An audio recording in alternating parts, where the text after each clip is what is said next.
All right, so in 9-3, our topic is going to be special right triangles. Now, let me kind of frame what we're going to be learning here today. So remember, in the last few sections, we learned about the Pythagorean theorem, right? And remember, the Pythagorean theorem allows us to find a missing side of a right triangle when we have two of the sides, right? Well, in this section, okay, we're going to learn about special right triangles where if the angles are 45, 45, and 90, those specific angles, then all you need is one side of the triangle and you can find the other two sides. All right, and so that's kind of the magic of it. Typically you need two sides to find the missing one with Pythagorean theorem, but with the special right triangles all you need is one side and you can find the other two sides. All right, so the first special right triangle we're going to look at is 45, 45, 90. So if these degree measures are 45, 45, and 90, all right, then this is the pattern that occurs from it. First of all, if these are 45 and 45, the triangle is isosceles, which means these two sides have to be the same length. So they would be x and x. All right? And if these two are x and x, then that forces the hypotenuse to be x square roots of 2. Okay? So, like, for example, if this side were 5, then this one would be 5, and this one would be 5 square roots of 2. And we'll leave it like that as an exact answer. You don't have to turn it to a decimal. If this was 8, this would be 8, and this would be 8 square roots of 2. If this is 4, this is 4, and this would be 4 square roots of 2, and so on. All right? Let's see. What else we got here? Now, there's an alternate pattern to this because really this only works quickly if these numbers are given to you, right, as whole numbers. Okay? But if this number was, say, an 8, then you would have 8 equals x square roots of 2, and you would have to solve that equation.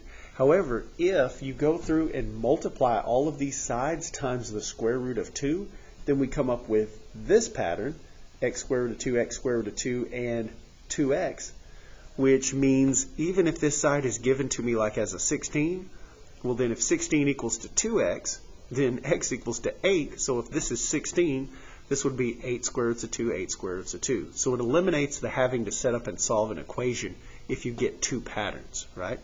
So again, here's the pattern. If you have a 45, 45, 90, then the sides across from the 45 are x and x, and then the side across from the 90, the hypotenuse is x squared root of 2. In the other pattern, the sides across from the 45 are x squared root of 2, x squared root of 2. And then across from the 90, you've got 2x, all right? And we'll kind of discuss how or when to use each pattern. So let's actually do some of the problems so that this can come through and make sense. Now, let me stop right here for just a moment and say, okay, some of you might be looking at this right now thinking, Coach, I have no idea what all this stuff is. But remember, as we go through and practice the problems, if you keep that pattern in front of you and learn how to use it, it'll become it'll make sense. All right. So let's just go ahead and do one. All right. So let's say I wanted to find x. Now, before you use this pattern, you have to make sure you have 45, 45, and 90. If you don't have 45, 45, 90, you can't even use this to begin with, right? So you've got to check that first. 45, 45, 90. We have it. We have one side as a 4, and it's asking me for the hypotenuse. So we only have one side. So we cannot use Pythagorean theorem because you need two sides, right? But we only have one side. However, we can use 45, 45, 90. Now, here's the deal. You've got two patterns, so you have to decide, okay, which one am I going to write down and try to use? Okay. So if you've been given one of the sides as a regular number, then you're going to use the top pattern. If you've been given the hypotenuse as a regular number, you're going to use the second one, because you want to try to have something that you can plug directly in for the x and come up with a value without having a square root behind it. Okay? So if I'm given this leg as a 4, then I want to pick one where the leg doesn't have a square root in it. All right? And so if I'm given the hypotenuse, let's say the 4 was here and the x was here, then if the 4 is the hypotenuse, I would choose the second pattern, because the second pattern doesn't have a square root in it.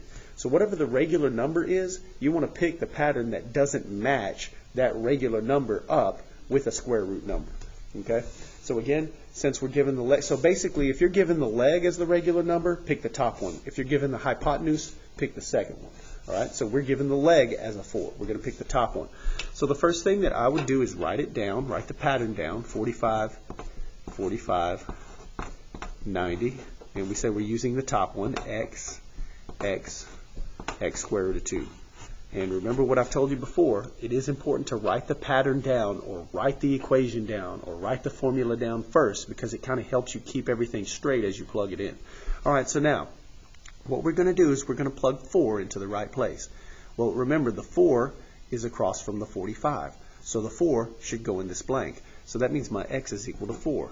So if this is 4, this is also going to be 4. And then what's this going to be? X square root of 2, which is 4 square roots of 2.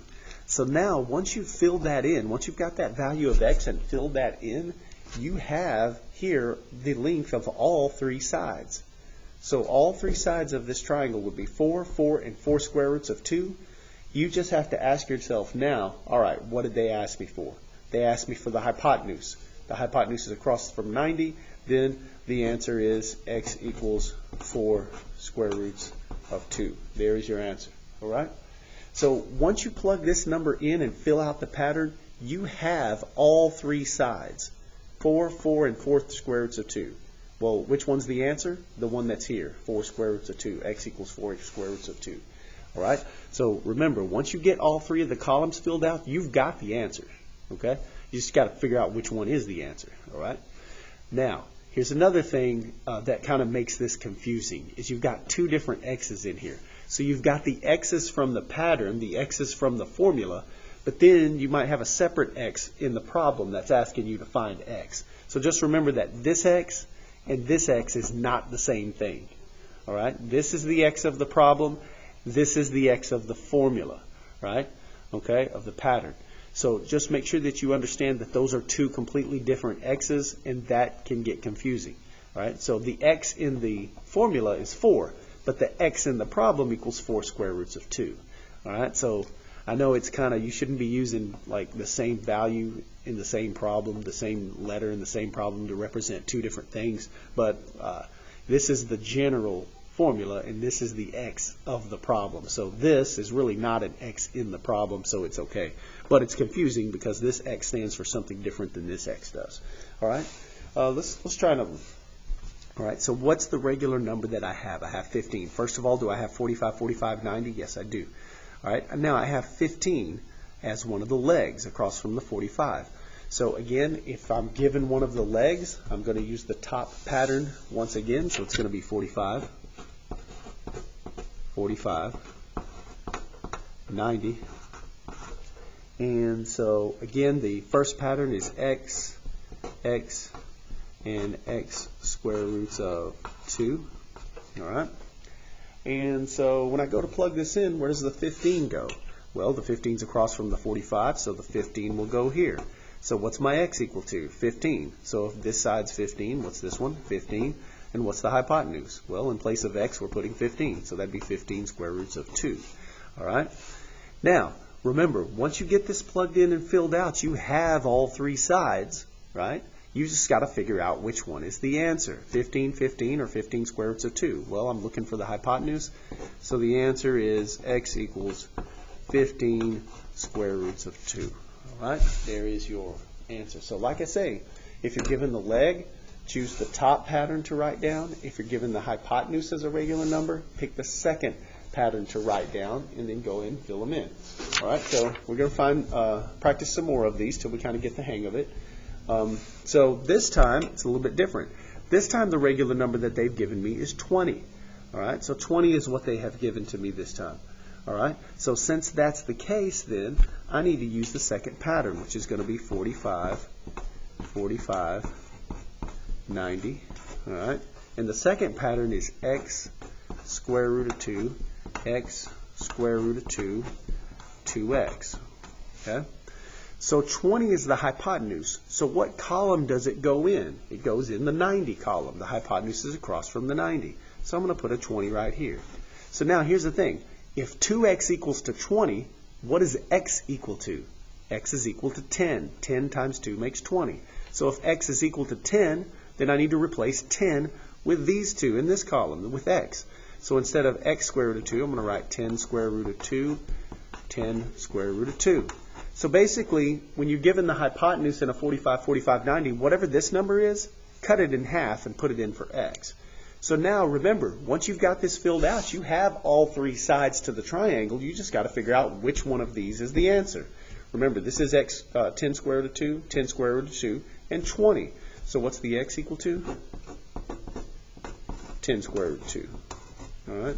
So hopefully after several of these problems, it's kind of getting better for you. It's really not as difficult as it seems when you first look at it. When you first look at it, then a lot of times students panic, but really not that complex when you start plugging things into the right place and seeing what's going on. Let's try some more. The best way to get familiar and comfortable with it is to practice. All right, so again, we are given here the hypotenuse. So again, I'm going to be using the second pattern. Remember, if you're given the leg, you use the first pattern. If you're given the hypotenuse, you'll use the second pattern. And what is my second pattern for 45, 45, 90? It's x square root of 2, x square root of 2, and 2x. All right? Now, 12 is the hypotenuse. So what column does it go into? It goes into the 90 column. And once again, if 2x equals to 12, what's x equal to? 6. Remember what we said was here? You just cut it in half. So this would be 6 square roots of 2 and 6 square roots of 2. And remember, once you get all the columns filled in, you have the answer. You just got to figure out which one is the answer. So the sides here are going to be 6 square root of 2, 6 square root of 2, and 12. I'm looking for one of the legs, so that would be equal to 6 square roots of 2. And then that's your answer right there. All right. So you would express the answer just like that. I know it's a decimal number, but the answer choices are going to be given to you in terms of a square root. So leave it just like that, and you got it.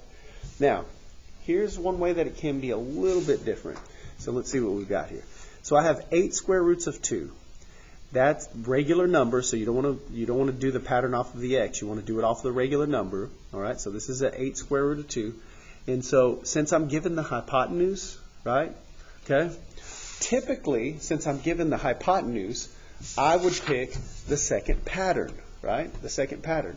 However, that is only if you're given a whole number, right? Remember, 8 square root of 2 is some decimal number.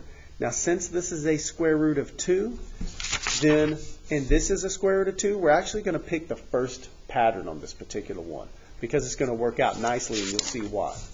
Okay?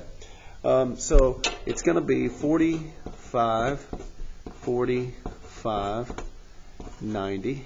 All right? So we're going to pick the first pattern, we said, x, x, and x square roots of 2.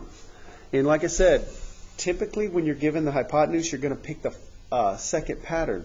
But if you're given it with some sort of a square root of 2, you want to pick the first pattern because the first pattern is given in square roots of 2. So now when I write the hypotenuse in the last column, 8 square roots of 2, it matches up perfect because if this is x square root of 2 and it's equal to 8 square root of 2, well, what's the x equal to? 8. And there you go. All right? So the x is equal to 8, and then that's your answer. Okay? So like I say, when it's a whole number, yes. For the hypotenuse, if it's a whole number, yes, you're going to use the second pattern. All right? But if it's written in terms of a square root of 2, you're going to pick the first pattern because that's the fact that this pattern is already in square root of 2 makes it easy to tell what your x is equal to. Does that make sense? Now, if you're given something that's off, that's not in terms of a square root of 2, like a square root of 3 or something, then you'll have no choice but to set it up and to solve the equation for x. But I doubt seriously that you would see something like that very often, if ever. All right? So that's it. So that takes us through the first lesson for 9-3.